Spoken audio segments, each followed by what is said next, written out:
Саламатсыздар ма, құрметті магистранттар, баршаңызға қайырлы күн. Бүгінгі біздің 12-ші дәрісіміз туристік кластерлердегі тәуекелдерді анықтау. Енді кез келген бизнес саласында тәуекелдер жиі кездесіп тұрады. Сондықтан осы туристік кластерлердегі тәуекелдерді анықтау және қалай алдын алуға болады, қалай тәуекелдерді жеңілдетуге болады. Дәрістің мақсаты мен міндеттері. Дәріс мақсаты туристік кластерлердегі тәуекелдерді кешенді түрде анықтау және бағалау арқылы олардың тұрақты дамуына қамтамасыз ету үшін тиімді басқару әдістерін әзірлеу. Дәрістегі міндеттер. Туристік кластерлердегі тәуекелдердің түрлері мен сипаттамаларын жүйелеу. Екінші, әлемдік тәжірибедегі қолданылатын тәуекелдерді анықтау тәсілдерді зерттеу. Үшінші, туристік кластерлердегі негізгі тәуекелдерді талдау үшін әдістемелік негіздерін әзірлеу. Төртінші, Түркістан облысы сияқты нақты аймақта туристік кластердің тәуекелдерін анықтау және бағалау. Бесінші, тәуекелдерді басқару үшін ұсыныстар мен шешімдер. Туристік кластерлердегі тәуекелдерді анықтау. Туристік кластерлер өңірлік экономиканың маңызды драйверлері ретінде қызмет етеді және олардың тұрақты дамуы үшін тәуекелдерді тиімді басқару қажет. Тәуекелдерді дұрыс анықтау және бағалау туристік кластердің дамуына сақтап қалуға, ресурстарды оңтайлы бөлуде қамтамасыз етуге және күтпеген жағымсыз жағдайларды алдын алуға мүмкіндік береді. Тәуекелдердің мәні және типологиясы. Тәуекел белгілі бір мақсатқа қол жеткізуге кедергі келтіретін ықтимал қауіп-қатерлер. Туристік кластерлердегі тәуекелдерді бірнеше топқа бөлінеді. Біріншісі экономикалық тәуекелдер. Экономикалық тәуекел инвестициялардың төмендеуі, сұраныстың өзгеруі. Екінші, әлеуметтік тәуекелдер. Қоғамдық қақтығыстар, жұмыс күші тапшылығы. Экологиялық тәуекелдер, табиғи апаттар, қоршаған орта ластануы. Технологиялық тәуекелдер, инфрақұрылым сервистердің бұзылуы. Саяси және заңнамалық тәуекелдер, саяси тұрақсыздық, актілердің өзгеруі. Тәуекелдерін анықтау тәсілі. Туристік кластерлердегі тәуекелдерді анықтау кешенді тәсілдерді талап етеді. Эксперттік бағалау. Сала сарапшылардың пікірін жүйелі жинау және талдау. Мәліметтерді талдау және мониторинг, нарықтық, экологиялық және әлеуметтік деректерді үздіксіз бақылау. Келесі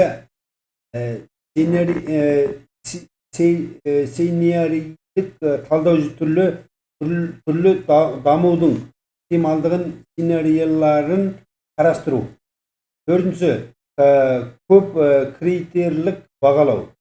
Тәуекел факторлерін сандық және сапалық өлшемдер бойынша салыстыру. Бесінші, ақпараттық жүйелер. Тәуекелдер мен қауіптерді кеңістіктік тұрғыда визуализациялау.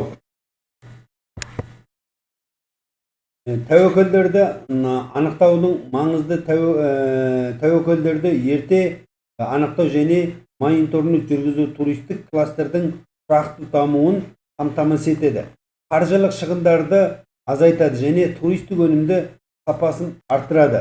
Сонымен қатар бұл басқару шешімдерін дер кезінде қабылдауға және стратегиялық жоспарлауда тиімділікке қол жеткізу тиіс.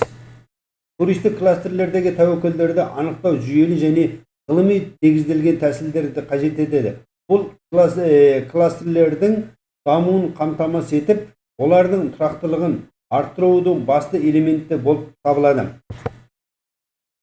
Сондықтан әзірге біздің нақты тәуекелдердің басты қағидаттары осы тәуекелдердегі экономикалық тәуекелдер. Әрбір мемлекеттердегі экономикалық жағдай, нарықтық экономика тұрақты болмайды. Сондықтан ақшаның құнсыздануы, бұл бір мемлекеттің ақшасы ғана емес, әлемдегі дағдарыстарға экономикалық кризистер жиі болып тұрады. Осыған байланысты нарықтағы сұраныстар өзгеруі мүмкін. Сондықтан осының бәрін алдын ала болжау керек. Енді әлеуметтік тәуекелдер қоғамдағы қақтығыстар, жұмыс күшінің тапшылығы. Бұл енді қоғамдағы әлеуметтік тәуекелдер көбінесе жұмысы білікті мамандардың болмауы. Осы салада жұмыс жасайтын. Және де осы аймақтарға адамдар тұрақты түрде жұмысшы ретінде баруға ынта болмайды. Сондықтан осы қызметкерлерді белсенді ынталандыруда басты жұмыстар жасалу керек. Экологиялық тәуекелдер. Енді бұл экологиялық тәуекелдерге табиғи тәуекелдердің барлығы, табиғи апаттар, су апаты, өрт апаты, зілзала, тағы да қар көшкіні, осының барлығы осы экологиялық факторлерге жатады, табиғи факторлерге. Сондықтан енді ол әрбір аймақтарда жыл сайынғы көктем және қыс айларында, жаз айларында, күз айларында өзіндік табиғи апаттар болып тұр. Осы апаттардың алдын алу мәселесі қарастырылу керек. Енді технологиялық тәуекелдер әрбір саланың әзірге 21 ғасырда қоғамның дамуына байланысты технологиялардың көптеп келуі, нарыққа енуі, бұл кез келген біздің бәсекелестердің артықшылығы болады. Сондықтан осы жаңа 21 ғасырда туристік кластерлерді дамытуда осы технологиялық биотехнология цифрландыруды пайдалана отырып, биотехнологиялары бар, технологиялары бар, 3D форматында көптеген нелерді жасайтын, енгізетін болсақ, осының бәрі технологиялық тәуекелдердің алдын алу керек. Енді саяси және заңнамалық тәуекелдер. Саяси тәуекелдер көбінесе әлемдік деңгейдегі, мысалы соғыс болып жатқан аймақтар, тұрақсыз аймақтарда, мысалы келетін туристерге келуіне қатты әсер етеді. Одан кейінгі екінші саяси тәуекелдер ішкі азаматтық төңкерістердің болуы да осы тәуекелдердің ықтималдығын көбейтеді. Ал енді оны заңнамалық. Енді әрбір мемлекеттің өзіндік басқару құрылымы бар. Осы басқару құрылымындағы заңдық өкілдердің заңдардың өзгерістерге енуі, заңдарға өзгерістер мен толықтырулар енгізуі, көне заңдардың күшін жойып, жаңа заңдардың қалыптасуы, барлығы осы саяси және заңнамалық тәуекелдердің тұрақсыз несін арттырады.